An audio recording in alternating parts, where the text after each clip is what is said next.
ça, les gens payaient. Ça s'appelle Koratrour. Et dans le monde futur, c'est vrai, il va y avoir une Séouda, c'est Guémar qui dit ça, où seront invités tous les tzadikim. Il y aura Abraham, Yitzhak, Yaakov, Moshe Rabbeinu, Aaron, Akohen, David, Shlomo, Rabbi Akiba, Albert Danan, tous les tzadikim de...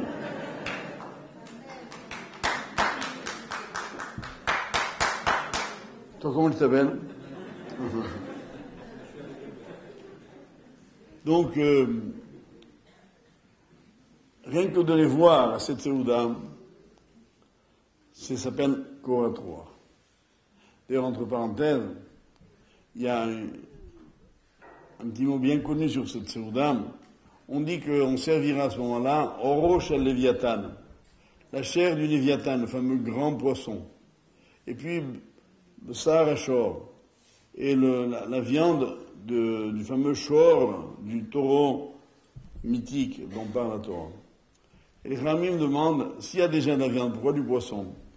C'est parce qu'il y en aura sûrement qui demanderont, là, qui arrivent là-haut, qui est-ce qui a fait la shrita? Quel cacheroute? Kacher, Glat, Chalak Bet Yosem, Beddin, Rotenberg. Quel cacheroute? Comme un Kadosh il ne veut pas d'histoire, il va donner du poisson. Il dit comme ça, au moins, je suis tranquille. Maintenant, d'après la version thune de la Guimara, il y aura du couscous boulette. Au poisson, bien sûr.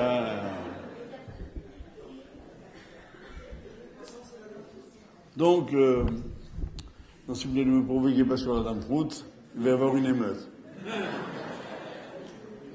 Alors, en tout cas,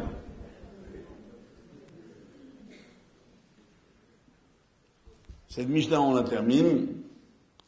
Donc, apparemment, 1 heure de ça dans le Mabam, faut mieux que toute la vie dans le monde ici-bas.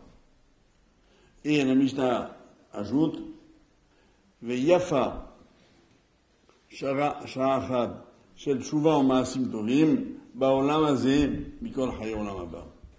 Mais, 1 heure de Teshuvah et de bonnes actions dans ce monde-ci vaut mieux que toute l'éternité dans le monde futur. Conclusion, qu'est-ce qui est le plus important?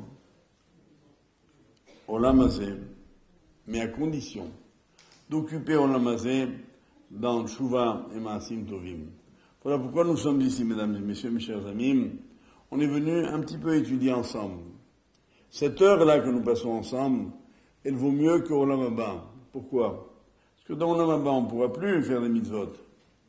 On est dans le monde de la récompense, pas dans le monde de l'action. Et là, on sera très frustré. Voilà pourquoi dans Olam Hazeh, la vraie grandeur, c'est d'accumuler les mitzvot, d'accumuler les mérites, qui ne feront pas que nous donner une place de choix dans Olam Haba, et qui nous permettront de servir Hachem comme il nous l'a demandé. Voilà pourquoi même une personne qui est malade, qui souffre, qui est condamnée, même pour elle, on profane le Shabbat. On allume un feu Shabbat, pourquoi? Chayesha. Parce que pendant cette heure-là, elle peut faire une mitzvah. Elle peut dire une bracha. Elle peut dire Amen. Ça vaut mieux que tout Olam Haba. Donc en fait, ce qui compte, c'est pas seulement la vie, c'est la qualité de la vie, c'est-à-dire le contenu de la vie, ce que l'on y fait. Et c'est ça qui détermine le vrai bonheur. Quand on a eu la chance de comprendre ces choses-là, on est au cœur du phénomène essentiel qui est la vie. Et je crois que, pour compléter ce que je suis en train de dire, je voudrais apporter encore un exemple. En fait, la Torah abonde tout entière de ce type de considération. Et moi, j'aimerais en apporter encore un, au moins. C'est de vous dire que il est impossible que dans ce monde-ci, l'on ne rencontre pas d'épreuves. Celui qui bute contre les épreuves, sans les dominer, sans comprendre qu'elles sont envoyées par Hachem pour nous donner une leçon, et qui prend l'épreuve dans la joie, il passe à côté de l'essentiel de la vie. Je tenais à vous dire ceci, notamment, parce que nous entrons demain soir à Bir Hachem dans le mois de Hadar. Et le mois de Hadar, il est le mois de la Simcha. Nous y voyons une allusion dans une phrase bien connue de la Gemara de Betsa, début du deuxième Pérec,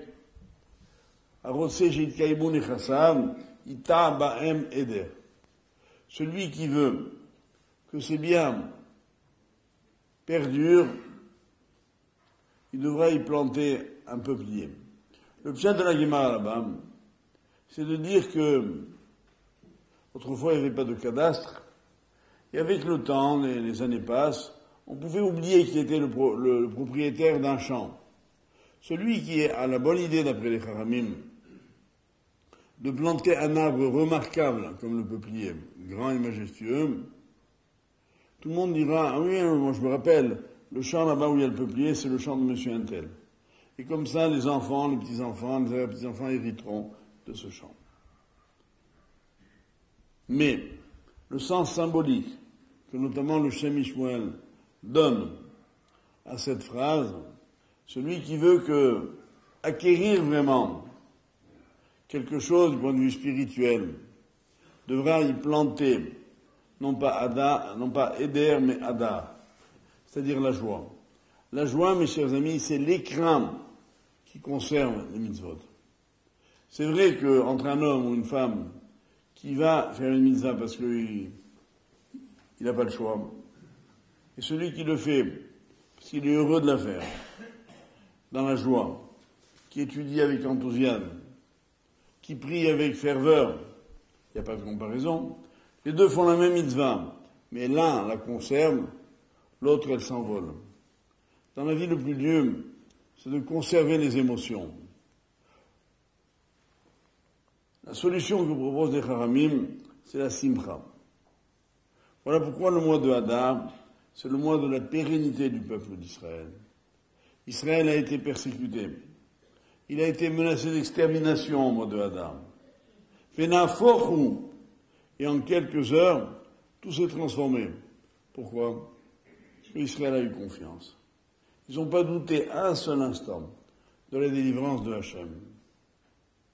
Et cette leçon-là, j'aimerais beaucoup que tout le monde s'en souvienne. Quelqu'un qui véhicule la joie, il est non seulement toujours heureux, bien sûr, mais il voit déjà les choses dans leur aboutissement. Cette dimension, et en fin de compte, parce que je ne voulais pas que vous restiez avec l'impression tout à l'heure, celle de Yaakov Avinu. En effet, le Midrash dit pourquoi il y a marqué Vaïchi Yaakov, Be'eretz Mitzrayim. Yaakov a vécu en terre d'Égypte. Même les 17 années de la fin de la vie de Yaakov, en Égypte, en Gadout, seront les plus belles années, parce qu'il aura d'abord ses enfants autour de lui, enfin réunis. Et il nous a enseigné que même dans l'exil, même dans l'adversité, un juif doit être toujours heureux. Et je pense que cette leçon, si vous n'en reteniez qu'une, je voudrais que ce soit celle-ci. Maintenant, dans ce même mois de Hadar, il y a un autre très bel enseignement. Le Harizal dit que tous les mois de l'année correspondent chacun à un des organes du visage. Et le mois de Hadar, c'est le chotam, le nez. Ça veut dire quoi? Ça veut dire que Hadar, c'est entre guillemets le mois du parfum. En effet, on peut constater, entre autres, que les personnages de la Megillah, Mordechai et Esther, sont des noms de parfum. Mordechai, la Gemara dit pourquoi on l'appelle Mordechai, Maredaichi. Ce sont les deux composants principaux du Ketoret, des parfums. Et Esther, elle s'appelait Hadassah, la myrte. C'est quoi la dimension du parfum? Le parfum est un sens qui est totalement spirituel. En effet, c'est pas moi qui le dis, c'est la Gemara dans Brachot, qui de façon assez surprenante Nous, on agit comme ça, mais réfléchissons une seconde. Elle dit, il faut bénir sur une bonne odeur. Pourquoi? Parce qu'elle dit, quelle est la chose dont l'âme seule jouit? C'est le réach, le parfum. Et pourquoi? Parce qu'à l'origine, lors de la faute de Adam et Ève, Adam et Chava, on leur avait demandé ne mangez pas de ce fruit, de l'arbre au milieu du jardin, ils l'ont mangé. Et avant de le manger, ils l'ont vu, ils l'ont touché, mais ils l'ont pas senti. En d'autres termes, le réach, l'odorat, n'a pas été perverti par le chet de Adam Arishon.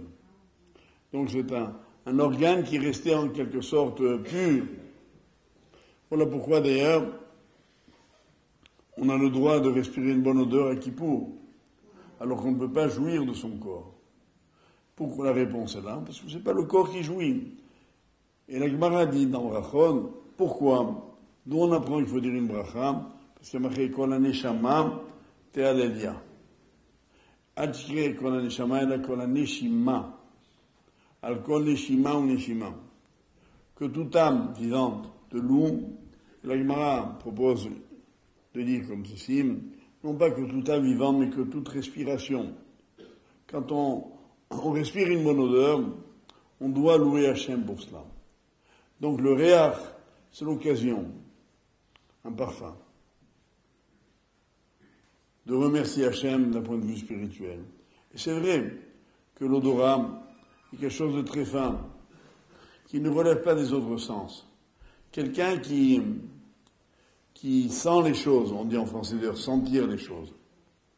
Comme on le dit à propos du Mashiach, on dit Ve'erecho, Be'er Hashem. Il sentait les choses. Il était capable de déterminer une halakha avec l'odeur.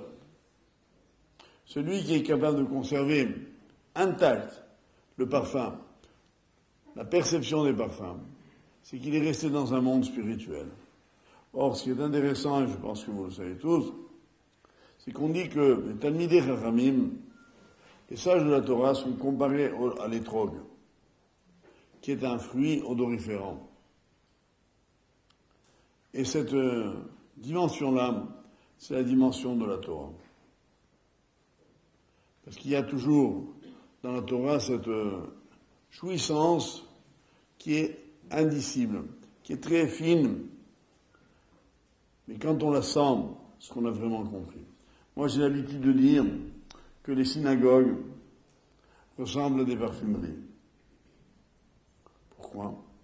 Parce que dans une parfumerie, quand on entre, même si on n'achète rien, on ressort parfumé.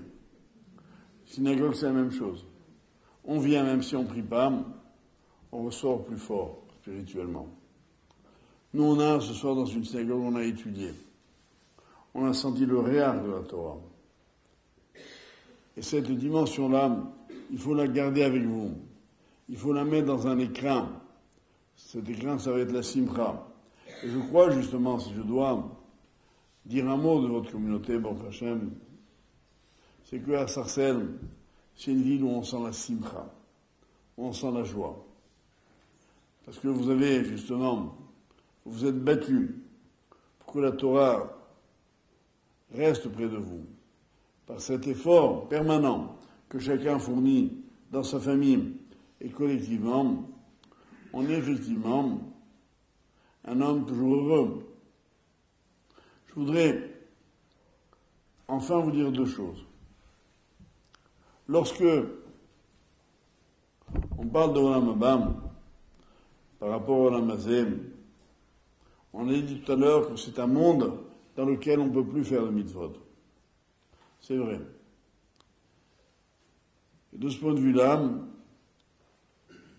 c'est vrai que Olam Hazé, lui, est infiniment supérieur. Il y a une autre dimension que je ne veux pas manquer de signaler. C'est un épisode qui est rapporté également dans la Gemara de Rabbi Shimon ben Hanafta, qui était un homme très pauvre. Et un jour, il n'avait rien à manger chez lui. Alors, sa femme lui dit, qu'est-ce qu'on va manger? C'est Shabbat, c'est Pessah.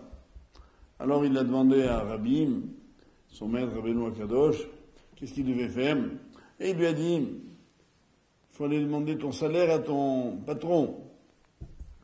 Il est allé dans une grotte, au-dessus de Tibériade, et il a dit, Poter Hatzyadecha, Umasbi Alechol Chai Ratzon, toi éternel, tu nourris chaque être vivant à satiété.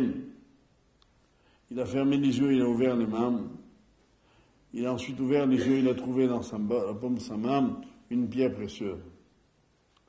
Il la prend, il descend à la yeshiva. Il la montre à Rabbi. Rabbeinu Akadosh, en voyant cette pierre précieuse, il est affolé. Il dit, mais je n'ai jamais vu une pierre précieuse aussi grande. Où tu l'as eue? Et il lui raconte. Alors le Rav lui dit, Rabbi lui dit, tu veux que je te donne un conseil? Là maintenant on est trop près de Pessah, tu ne réussiras pas à bien la négocier. Tu n'obtiendras pas un bon prix. C'est une pierre très rare. Garde-la, tu la vendras après Pessah. En attendant, voilà, je te prête de l'argent, va au marché, achète-toi ce que tu veux. C'est ce qu'il a fait. Il est allé, il n'avait jamais vu d'argent de sa vie. Il a dit, Maram. Il va là-bas, il s'éclate. Il achète des légumes, des fruits, du poisson, de la viande. Et avec les mains pleines dans des couffins, il rentre chez lui. Sa femme, elle le voit, elle est sidérée. Elle dit, qu'est-ce qui se passe? Il lui raconte toute l'histoire. Elle lui dit, je veux pas de cet argent. Va rendre l'argent à Rabbi. Alors, vous savez, quand une femme demande quelque chose à son mari, il n'y a pas à discuter. Hein. Je crois d'ailleurs qu'elle était tunisienne, c'était une roula. Alors, il retourne, il rend l'argent à Rabbi, et puis il lui dit maintenant, bon, ma femme, elle ne veut pas que je garde la pierre. Elle dit, je ne sais pas quoi te dire, moi. Alors, Rabbi, il essaie de convaincre son épouse. Il lui dit, vous savez, madame, on dit que dans Olam Haba, chaque tzaddik, il a une choupa au-dessus de lui, comme une choupa. Et sur les montants de la choupa sont incrustés autant de pierres précieuses qu'il a fait de mitzvot. Et il lui dit, ton mari, c'est un très grand tzaddik. Il a des milliers et des milliers de pierres précieuses. C'est pas une de plus ou une de moins qui va changer quelque chose. Elle dit non, même une, je veux pas qu'il me manque. Et Rabbi lui dit, si t'en manques une, je te donnerai une de chez moi. Alors elle lui répond, c'est vraiment une femme prachamam. Elle lui répond d'abord, c'est pas sûr qu'on se voit dans Olam Haba. Parce qu'en effet, il y a marqué que chaque tzaddik, il reçoit Mador Bifnei Atzmo. Il reçoit un endroit qui lui est réservé exclusivement. Donc on ne se voit pas. Et c'est ce que je vais vous dire en passant. Précisément, c'est un des chisaron, une des choses qui nous manqueront dans Olam Haba. Dans Olam Hazé, quand on a une expérience, on peut la partager, on peut la raconter. Si on vous propose le plus beau voyage du monde, voilà, une agence de voyage vous dit, madame, monsieur, vous pouvez aller là où vous voulez, vous avez un budget illimité. Si vous êtes sûr de ne pas pouvoir le raconter en revenant, vous n'avez aucun kiff. Le kiff, c'est quoi? C'est de raconter. Vous rentrez, dites à vos amis, je sais pas où j'étais. Un hôtel, une plage, un ceci, un cela. Mais si on ne peut pas le raconter, il n'y a aucun kiff. Dans Olam Haba, semble-t-il, d'après ce texte-là, chacun sera tout seul. Mador Bifnei Atzmo. À ce propos, je voulais vous raconter une petite histoire. Je l'ai racontée il y a longtemps, mais je fais un tel kiff de la raconter. Comme je sais que vous avez l'air correct, donc faites comme si vous ne la connaissiez pas. C'est un rave qui a 120 ans, arrive dans Olam Haba, et il y a un malach qui accueille chacun et qui lui donne un lieu proportionné à ses mérites. Et il lui donne à ce rabbin 2 pièces cuisine, salle de bain. Bon, le rabbin, il est un peu déçu. Il dit rien, il dit peut-être que c'est ce que tout le monde reçoit. Juste après lui, arrive dans l'Amabam un chauffeur de Eged, chauffeur de bus israélien. Et à ce chauffeur, on lui donne un appartement 8 pièces, terrasse, jacuzzi, spa, piscine privée, air conditionné, enfin, super. Alors le rabbin, il n'est pas content. Il va voir le malach, il dépose une plainte. Il dit, écoutez, moi j'ai rien dit. Quand j'ai reçu 2 pièces cuisine, mais vous lui avez donné ça. Il dit, attendez, monsieur le rabbin, je vais vous dire. Quand vous faisiez un discours à la synagogue, tout le monde dormait. Tandis que le chauffeur, quand il conduisait, tout le monde faisait Shema Israël.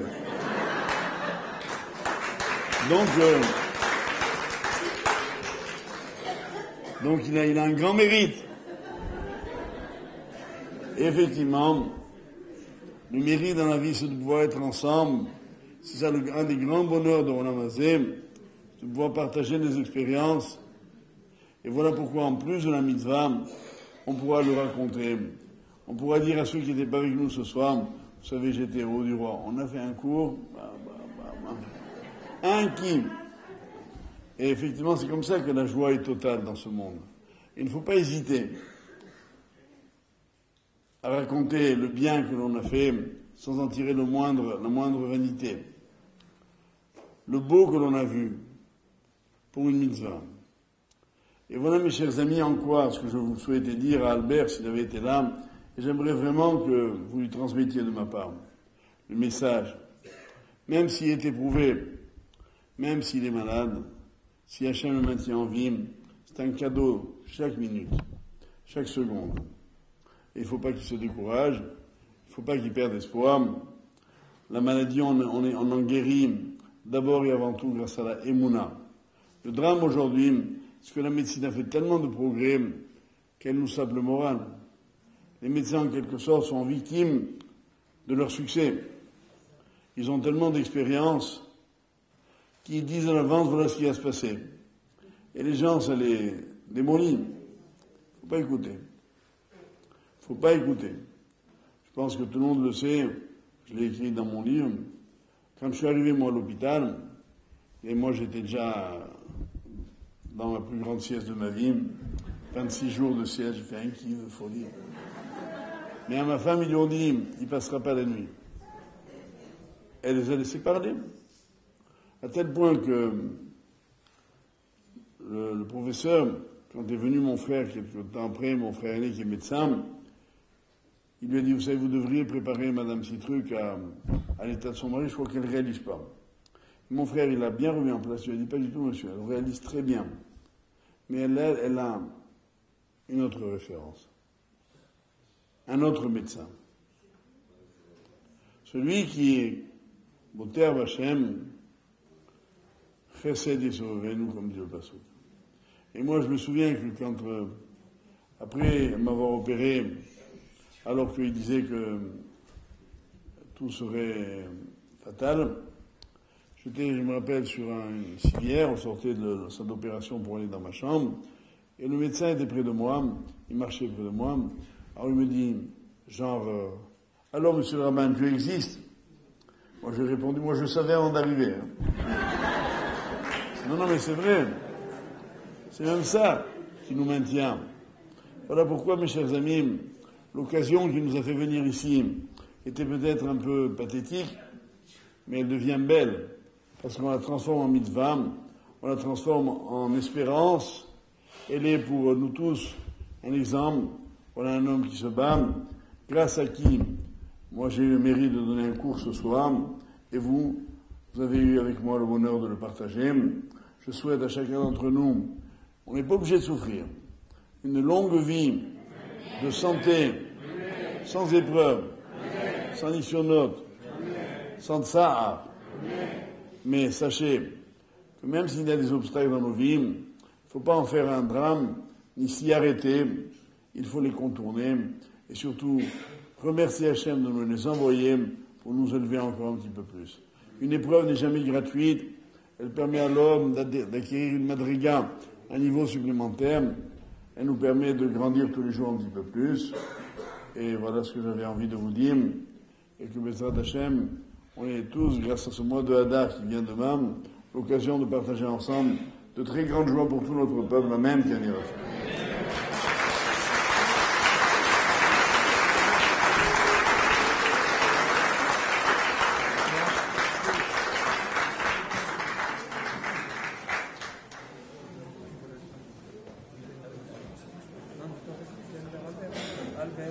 Albert. Bonsoir. Oui. Merci beaucoup, Rad.